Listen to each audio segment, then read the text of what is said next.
അമ്മേ നാരായണ ദേവി നാരായണ ലക്ഷ്മി നാരായണ ഭദ്രേ നാരായണ. എല്ലാ സജ്ജനങ്ങൾക്കും നമസ്കാരം. ദേവിയുടെ നാമസഹസ്രത്തിലെ 68 വരെയുള്ള നാമധേയങ്ങൾ നാം ചർച്ച ചെയ്തു. ഗേയചക്രരഥാരൂഢ മന്ത്രിണീ പരിസേവിത എന്നുള്ള നാമം മുതൽക്കാണ് ഇനി നാം പരിചയപ്പെടാൻ ശ്രമിക്കുന്നത്. ഗേയചക്രരഥാരൂഢ മന്ത്രിണീ പരിസേവിത എന്ന നാമധേയം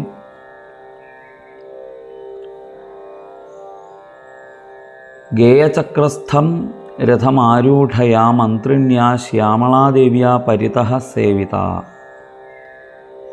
ഗേയചക്രരഥം ഗേയചക്രാഖ്യം രഥം, ഗേയചക്രം എന്ന് പേരായതായ രഥത്തിലാരൂഢയായ മന്ത്രിണീ ദേവിയാൽ പരിസേവിത പരിതസേവിത, ചുറ്റുപാടും സേവിക്കുക, എല്ലാ ദിക്കിലും സേവിക്കുക. ലളിതാദേവിയുടെ ഇക്ഷുദണ്ഡത്തിൽ നിന്ന് സമുദ്ഭൂതയായ സംഗീത ദേവതയും കൂടിയാണ് മന്ത്രിണി. ആ ദേവിക്ക് ശ്യാമളാംബിക എന്നും പേര്. ആ ശ്യാമളാദേവിയാൽ പരിസേവിക്കപ്പെടുന്നവളാണ് ലളിതാദേവി എന്ന് ഈ നാമധേയത്തിനർത്ഥം. ബാലാർക്കവർണ്ണ കവചാമദാരുണ വിലോചന ഈഷത് പ്രസ്വേദ കണികാമനോഹര മുഖാംബുജ പ്രേഷയന്തി കടാക്ഷേണ കിഞ്ചിത് ഭൂവല്ലി താണ്ഡവൈഃ സമസ്തമപി തത് സൈന്യം ശക്തീനാമുദ്ധതോദ്ധതം എന്നിങ്ങനെ ആ ദേവിയുടെ, ശ്യാമളാദേവിയുടെ മഹിമയെ ലളിതോപാഖ്യാനത്തിലൊക്കെ വർണ്ണിക്കുന്നുണ്ട്. അപ്പോൾ ആ മന്ത്രിണി ദേവിയുടെ അഥവാ ശ്യാമളാംബിക എന്ന് വിളിക്കപ്പെടുന്ന ദേവിയുടെ 7 തട്ടുകൾ ഉള്ള 7 യോജന വിസ്താരമുള്ള 7 യോജന പൊക്കമുള്ള ഓരോ തട്ടിലും ഉള്ള അതാത് ആവരണങ്ങളുടെ നാമധേയങ്ങളും ആ ദേവിമാരുടെ പ്രത്യേകതകളുമൊക്കെ ലളിതോപാഖ്യാനത്തിൽ വർണ്ണിച്ചിട്ടുണ്ട്. മന്ത്രിണി എന്ന നാമധേയം, ആ നാമധേയം കൊണ്ട് ശ്യാമളാംബിക ശക്തി സാമ്രാജ്യ ചക്രവർത്തിനി,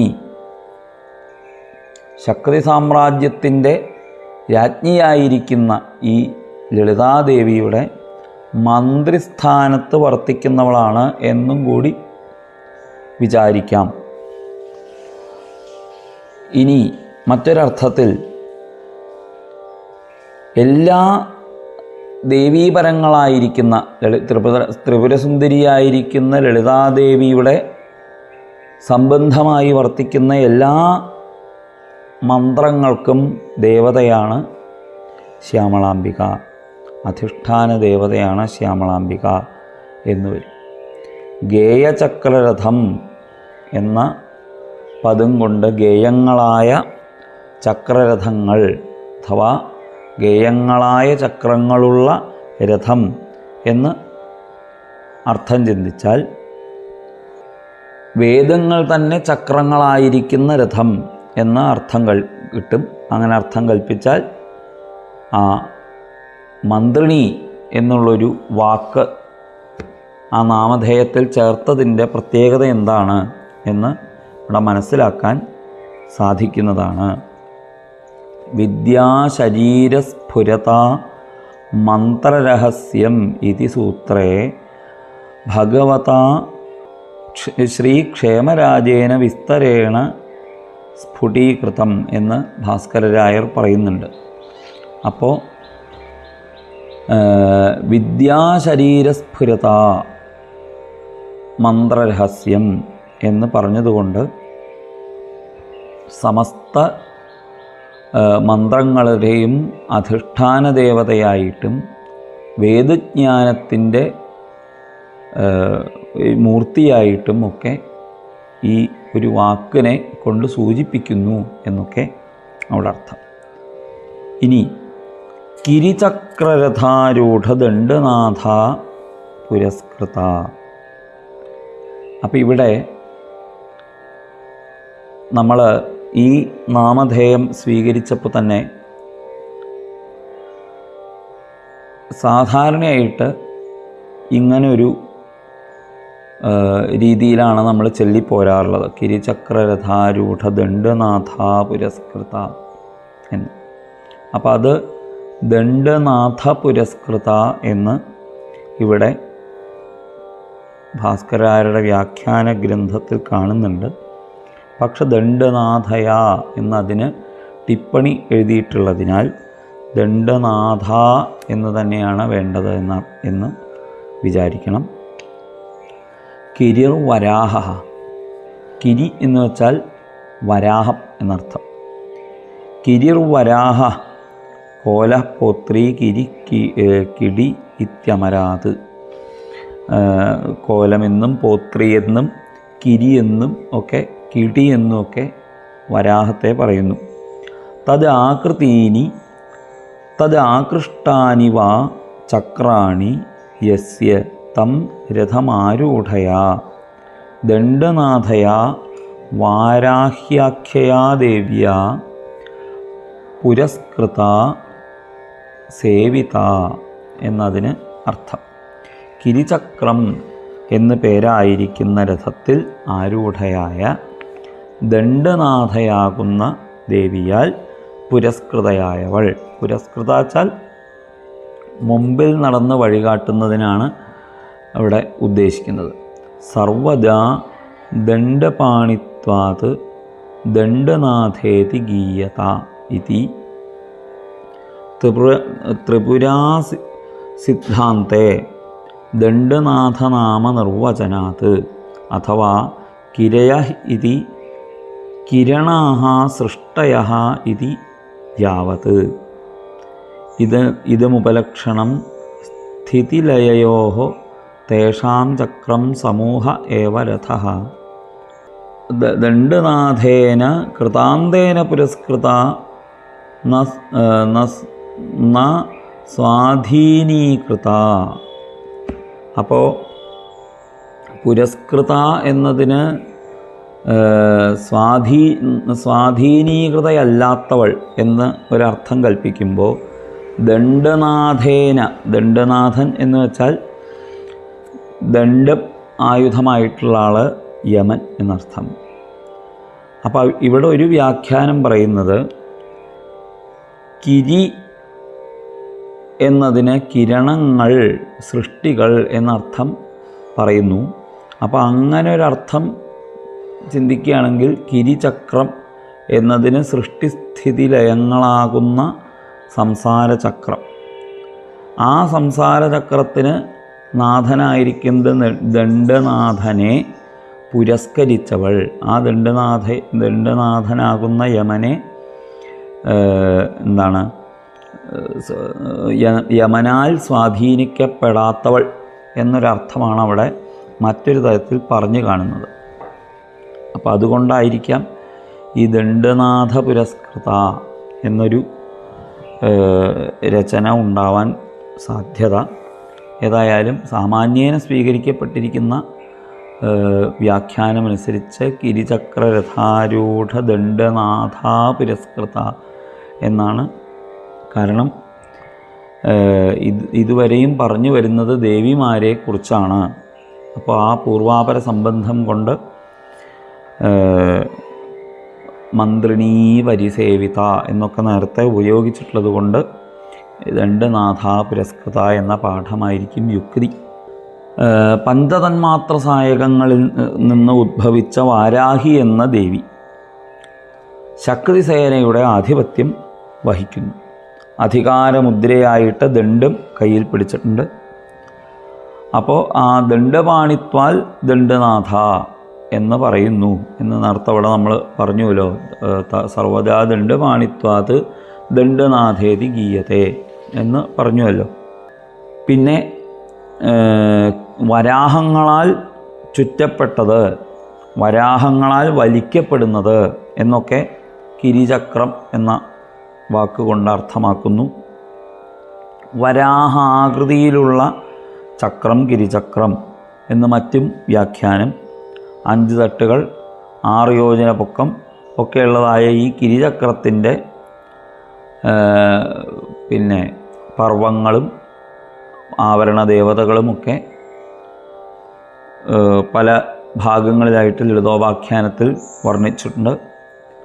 എന്തായാലും അപ്പോൾ ഇതിൻ്റെ രഹസ്യമായിട്ടുള്ള അർത്ഥം എന്ന നിലയിൽ ഈ ദണ്ഡനാഥൻ എന്ന നിലയ്ക്ക് യമനെ എടുക്കുകയാണെങ്കിൽ ആ യമനെ ഇല്ലാതെ യമനാൽ സ്വാധീനിക്കപ്പെടാത്തവളായിട്ട് വർത്തിക്കുന്നവൾ, ജനനമരണങ്ങളില്ലാത്തവൾ എന്നൊക്കെ ഒരർത്ഥം ഇതിന് കിട്ടും. ചക്രരാജരഥോ യത്ര തത്ര ഗേയരഥോത്തമഃ, യത്ര ഗേയരഥഃ തത്ര കിരിചക്രരഥോത്തമഃ. എവിടെ രഥമുണ്ടോ അവിടെ ഗേയചക്രവും, ഗേയചക്രരഥമുള്ളിടത്തൊക്കെ കിരിചക്രവും എത്തിച്ചേർന്നിരുന്നു എന്ന് ലളിതോപാഖ്യാനത്തിൽ പറയുന്നുണ്ട്. ഏതദ് രഥത്രയം തത്ര ത്രൈലോക്യമിവ ജംഗമം ശക്തിസേനാസഹസ്രസ്യ മധ്യേ വിരുരുചേതരാം മേരുമന്ദര വിന്ധ്യാനാം സമമായ ഇവ അഭവത്. മേരുവും മന്ദരവും വിന്ധ്യനും 3 ഒരുമിച്ച് അങ്ങോട്ട് വന്നു നിന്നാൽ ഏതുപോലെയാണോ അതുപോലെ തോന്നിക്കുമായിരുന്നു ഈ 3 രഥങ്ങളും ഒരുമിച്ച് വന്ന് നിൽക്കുന്ന സമയത്ത്. ശക്തിസേനയുടെ നടുക്ക് ഈ രഥങ്ങൾ വന്ന് നിൽക്കുന്ന സമയത്ത് ഇങ്ങനെ തോന്നുമായിരുന്നു എന്ന് അവിടെ പറയുന്നു. ഇരാവതി ത്രിപുരഭൈരവി സംഹാരഭൈരവൻ രക്തയോഗിനി വല്ലഭൻ സാരഥൻ ചാമുണ്ട എന്നിങ്ങനെ 6 സാരഥിമാരെ കടിഞ്ഞാൻ പിടിച്ചിട്ടാണ് ഈ രഥങ്ങൾ നിയന്ത്രിക്കപ്പെടുന്നത്, ചക്രരാജരഥം നിയന്ത്രിക്കപ്പെടുന്നത് എന്നുകൂടി അവിടെ കാണുന്നുണ്ട്. പിന്നെ ഗേയചക്രത്തിൻ്റെ സാരഥി ഹസന്തി, കിരിചക്രത്തിൻ്റെ സാരഥി സ്തംഭിനി എന്നീ ദേവതകളാണ് എന്നവിടെ പറയുന്നതായിട്ട് കാണാം. ചക്രരാജരഥം 10 യോജന വിസ്താരമുള്ളത്, മന്ത്രിണീ ദേവിയുടെ ഗേയചക്രരഥം 7 യോജന, ദണ്ഡിനിയുടെ കിരിചക്രരഥം 6 യോജന, ഇത്രയൊക്കെ വലിപ്പമുള്ളതാണ് എന്ന്. ദേവിയുടെ രഥത്തിന് 10 യോജന വിസ്താരമുള്ള മുത്തുക്കുട തന്നെ ഉണ്ട്. അപ്പം ആ കേമായിട്ടുള്ള അലങ്കരിച്ചിരിക്കുന്ന രഥത്തിലെ കുടയ്ക്ക് തന്നെ ഇത്രയധികം വലിപ്പമുണ്ട്. അപ്പോൾ ആ ശക്തി സാമ്രാജ്യത്തിൻ്റെ ചക്രവർത്തിനിയാണ് എന്ന ആ സ്ഥാനത്തെ സൂചിപ്പിക്കാനാണ് ഇങ്ങനെ വലിയതായിട്ടുള്ള കുട ആ രഥത്തിന് ഘടിപ്പിച്ചിട്ടുള്ളത്. ജ്വാലാമാലിനികാക്ഷിപ്ത വഹ്നിപ്രാകാരമധ്യഗ, ജ്വാലാമാലിനിക എന്ന ദേവിയാൽ ക്ഷിപ്തമായ വഹ്നിപ്രാകാരത്തിൻ്റെ മധ്യത്തിൽ സ്ഥിതി ചെയ്യുന്നവൾ. ജ്വാലാമാലിനിക എന്ന ദേവിയാൽ നിർമ്മിക്കപ്പെട്ടിരിക്കുന്ന വഹ്നിപ്രാകാരം, അഗ്നി രൂപമാകുന്ന കോട്ട, ആ കോട്ടയുടെ മധ്യത്തിൽ സ്ഥിതി ചെയ്യുന്നു ദേവി. ഈ ഭണ്ഡാസുരവധത്തിന് പുറപ്പെട്ട ദേവി ജ്വാലാമാലിനികാക്ഷിപ്തയായത് എങ്ങനെയാണ്?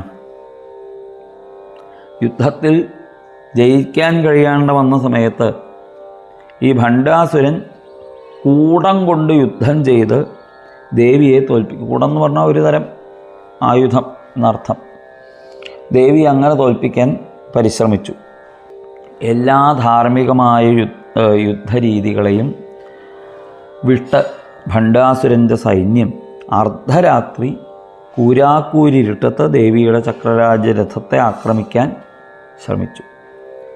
പിൻഭാഗത്തുകൂടി വശങ്ങളിലൂടി ഒക്കെ രാത്രി യുദ്ധം നടത്താൻ അവർ തുടങ്ങി. ഇങ്ങനെയൊന്നും യഥാർത്ഥത്തിൽ യുദ്ധത്തിൽ നേരിട്ട് നിന്നിട്ട് വേണം യുദ്ധം ചെയ്യാൻ.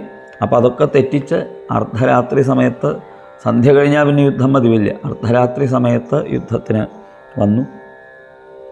അപ്പോൾ ഈ സമയത്ത് ദേവിയെ സംരക്ഷിക്കേണ്ടത് ആവശ്യമാണ് എന്ന് ദണ്ഡനാഥാമന്ത്രിണി തുടങ്ങിയ ദേവിമാർക്ക് തോന്നി. അവരുടെ നിർദ്ദേശപ്രകാരം ചക്രരാജരഥവും ദേവിയുടെ സൈന്യവും മഹേന്ദ്രപർവ്വതത്തിൻ്റെ വടക്ക് ഭാഗത്തായിട്ട് 100 യോജന വിസ്താരമുള്ള വലിയൊരു പടകുടീരം നിർമ്മിച്ച് അങ്ങോട്ട് മാറ്റി. അതിൻ്റെ ശേഷം ജ്വാലാമാലിനി എന്ന ദേവിയോട് ജ്വാലാമാലിനി എന്ന് പറയുന്ന ജ്വാലാമാലിനിക എന്നൊക്കെ വിളിക്കുന്ന ദേവി വഹ്നിസ്വരൂപിണിയാണ്. വത്സേത്വം വഹ്നിരൂപാസി, ജ്വലജ്വാലാമയ ആകൃതി, ജ്വലിക്കുന്ന ജ്വാലാമയമായിരിക്കുന്ന ആകൃതിയോട് കൂടിയവളാണ്. ത്വയാ വിധീയതാം രക്ഷാ ബലസ്യ അസ്യ മഹീയസ, ഈ ഭണ്ഡാസുരൻ്റെ മഹീയസായിരിക്കുന്ന ബലത്തിന് രക്ഷയെ ദേവി ചെയ്യണം. ശതയോജന വിസ്താരം പരിവൃത്യ മഹീതലം 30 യോജനം ഉന്നമ്രജ്വാലാപ്രാകാരതാം വ്രജ, ജ്വാലാപ്രാകാരമായിട്ട് 1000 യോജന ശതയോജനം 100 യോജന വിസ്താരമുള്ള ഈ ഭൂഭാഗം മുഴുവനും ജ്വാലാമാലിനി കൊണ്ട്, ജ്വാലയുടെ വലിയ ഒരു ആവരണം സൃഷ്ടിച്ചുകൊണ്ട് ഒരു മതിൽക്കെട്ടായിട്ട് തീരുക. ദ്വാരം യോജനമാത്രം തു മുക്ത അന്യത്ര ജ്വലത്തനുഹു വഹ്നിസാലത്വമാവന്നാ സംരക്ഷ സകലംബരം. 1 യോജന വിസ്താരം ഒഴിച്ചിടുക, ബാക്കിയുള്ളിടത്തൊക്കെ വഹ്നി ജ്വാലയായിട്ട് ഒരു മതിൽക്കെട്ടായിട്ട് ഈ വലിയ സൈന്യസംഘത്തെ സംരക്ഷിക്കണം എന്ന് ദേവിയോട് ഈ ദണ്ഡനാഥയും അതുപോലെ മന്ത്രിണിയും കൂടിയിട്ട് ജ്വാലാമാലിനിയോട് നിർദ്ദേശിക്കുന്നു. അങ്ങനെ ഈ ജ്വാലാമാലിനി എന്ന ചതുർദശി തിഥി രൂപിണിയായ നിത്യ എന്നുകൂടി പേരായ ദേവി ആ ചുറ്റും വലിയൊരു അഗ്നിപ്രാകാരം സൃഷ്ടിച്ച് ആ അഗ്നിപ്രാകാരത്തിൻ്റെ മധ്യത്തിൽ വർത്തിച്ചതിനാൽ ജ്വാലാമാലിനികാക്ഷിപ്ത വഹ്നിപ്രാകാര മധ്യഗ എന്ന് ദേവിക്ക് നാമധേയം. നടന്നുകൊണ്ടിരിക്കുന്ന സകല സൃഷ്ടിസ്ഥിതി സംഹാരപരങ്ങളായിരിക്കുന്ന ജഗത്തിൻ്റെ എല്ലാവിധ സ്വഭാവങ്ങളും ജ്വാലാമാലിനികൾ ആയിട്ട് സൂചിപ്പിക്കുകയും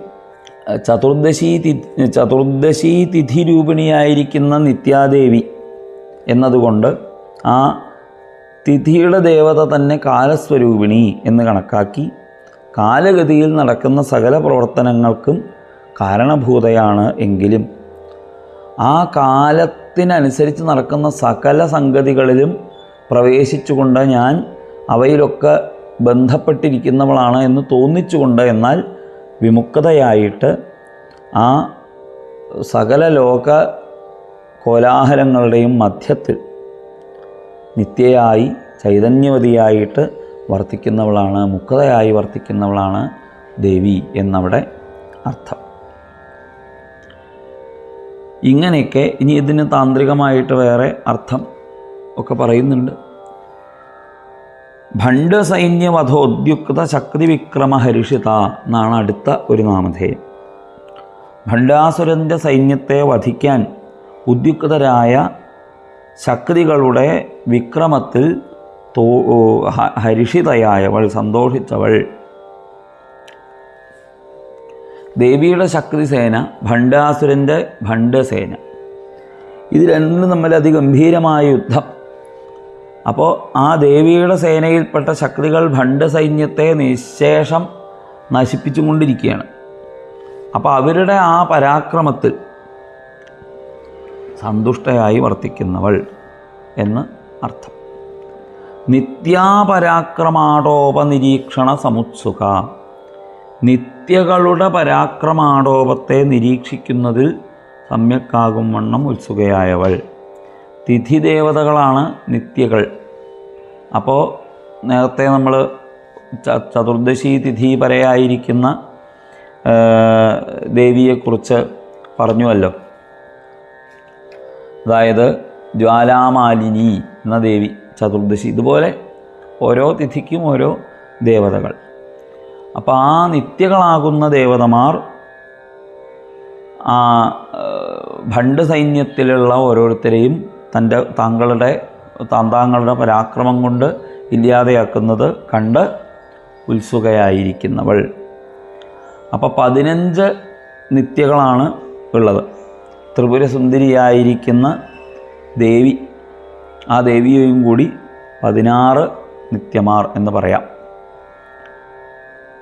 അപ്പോൾ ഈ കാലചക്രം ആവർത്തിച്ച് വരുമ്പോഴും നിത്യകളായിട്ട് സ്ഥിതി ചെയ്യുന്ന 15 തിഥികളും 16ാമത്തെ ദേവിയും മാറ്റമില്ലാതെ തുടരുന്നു. സാഹി നിത്യാസ്വരൂപേണ കാലവ്യാപ്തികരീ പര സർവം കലയത്തെ ദേവി കലനാകലയാ ജഗത് നിത്യായാശ്ച മഹാരാജ്ഞി നിത്യായാശ്ച ന തദ്ഭിദ. വിശ്വത്തെ സൃഷ്ടിക്കുക എന്ന വിശ്വത്തെ പ്രവർത്തിപ്പിക്കുക എന്ന കല എന്ന ലീല ചെയ്തുകൊണ്ട് തിഥിരൂപത്തിലുള്ള നിത്യകൾക്ക് ദേവി അധിദേവതയായിട്ട് വർത്തിക്കുന്നു. എന്നാൽ മഹാരാജ്ഞിയായിട്ട് ദേവി അവരെയൊക്കെ പ്രവർത്തിപ്പിച്ചുകൊണ്ട് വർത്തിക്കുന്നു. ആ ദേവിയും ഈ നിത്യകളും തമ്മിൽ യാതൊരു ഭേദവും കൽപ്പിക്കേണ്ടതില്ല എന്ന് ഇനി ഓരോ നിത്യകളുടെയും പേരൊക്കെ വാസിഷ്ഠ സംഹിതയിൽ പറയുന്നതൊക്കെ അവിടെ സൂചിപ്പിക്കുന്നുണ്ട്. ഭണ്ഡപുത്രവധോദ്യുക്ത ബാലാവിക്രമ നന്ദിത എന്നാണ് അടുത്ത നാമധേയം. ഭണ്ഡപുത്രന്മാരുടെ വധത്തിന് ഉദ്യുക്തയായ ബാലയുടെ വിക്രമത്തിൽ നന്ദിക്കുന്നവൾ, സന്തോഷിക്കുന്നവൾ. ദേവിയുടെ പുത്രിയാണ്, ദേവിയുടെ സമീപത്ത് തന്നെ വസിക്കുന്നവളാണ്. ഏകദേശം 9 വയസ്സ് മാത്രം പ്രായമുള്ള ബാല. ആ കന്യയായിരിക്കുന്ന ബാലാദേവി ലളിതാംബികയ്ക്ക് വളരെ പ്രിയപ്പെട്ടവളാണ്. ഭണ്ഡാസുരൻ്റെ 30 പുത്രന്മാർ ഈ ഭണ്ഡാസുരൻ്റെ ആജ്ഞയനുസരിച്ച് ദേവിയോട് തല്ലുകൂടാൻ വന്നു. ആ ശക്തിസേനയെ ആക്രമിക്കാൻ വന്ന ആ ചതുർബാഹു തുടങ്ങിയ അസുരന്മാരോട് യുദ്ധം ചെയ്യാൻ ബാലാദേവി ലളിതാദേവിയോട് ഞാൻ പൊക്കോട്ടെ എന്ന് ചോദിച്ചു എന്നാണ്. ചതുർബാഹു മുഖാൻ ശ്രുത്വാ ഭണ്ഡ് ദൈത്യ കുമാരകാൻ ആഗതാൻ യുദ്ധകൃത്യായ ബാലാ കൗതൂഹലം ദധേ. ബാലയ്ക്ക് കൗതുകമായി ഇവരൊക്കെ കൂടി യുദ്ധത്തിന് വരുന്നുണ്ടപ്പോൾ. കുമാരീ ലളിതാദേവ്യാസ്തസ്യാ നികടവാസിനി സമസ്ത ശക്തിചക്രാണാം പൂജ്യ വിക്രമശാലിനി ലളിതാസദൃശാകാര കുമാരി കോപമാദധേ. കണ്ടാ ദേവിയെപ്പോലെ തന്നെ ഇരിക്കും. അങ്ങനെയുള്ള ആ കുമാരി ബാല കോപത്തെ സ്വീകരിച്ചു. യാ സദാ നവപരുഷൈവ സർവവിദ്യാമഹാഖനി ബാലാരുണ തനുശ്രേണി ശോണവർണ്ണ വപുലത. നല്ല ചുവന്നു തുടുത്ത ഒരു ഭംഗിയുള്ള ലതയെപ്പോലെ സുന്ദരിയായിരിക്കുന്ന ആ ദേവി മഹാരാജ്ഞിയുടെ പാദപീഠത്തിൽ നിത്യം വർത്തിക്കുന്നവൾ. ഇതിനൊക്കെ പല അർത്ഥങ്ങളും ചിന്തിക്കാനുണ്ട്. അപ്പോൾ ആ ബാല എന്ന ദേവി മഹാരാജ്ഞിയോട് വ്യജിജ്ഞപത് ഇങ്ങനെ അറിയിച്ചു എന്നാണ്. മാതഃ ഭണ്ഡ് മഹാദൈത്യ സൂനവഹായോദ്ധുമാഗതാഹ തൈ സമം യോദ്ധുമിച്ഛാമി കുമാരിത്വാത് സ കൗതുക. ആ കുമാരിത്വം കൊണ്ട് ആ ഭണ്ഡൻ്റെ മക്കളൊക്കെ ആ യുദ്ധത്തിന് വന്നിരിക്കുന്നു. അതുകൊണ്ട് അമ്മേ ഞാൻ പോയിട്ട് അവരോട് യുദ്ധം ചെയ്യട്ടെ എന്ന് കൗതുകത്തോടു കൂടിയിട്ട് ചോദിച്ചു എന്നാണ്. അപ്പോൾ ബാല എന്ന് പറഞ്ഞാൽ സാധാരണയായിട്ട് എല്ലാവർക്കും ഓർമ്മ വരെ ദേവിയേക്കാൾ കൂടുതൽ ബാലയാകുന്ന ആ ബാല എന്നുള്ള മന്ത്രത്തെയാണ്. ആ മന്ത്രം അതിൻ്റെ ശക്തിയെ അഭിനന്ദിക്കുന്നവൾ എന്നും ഇതിന് മറ്റൊരു അർത്ഥം ഗൂഢമായിട്ട് പറഞ്ഞു വരുന്നു. ബാല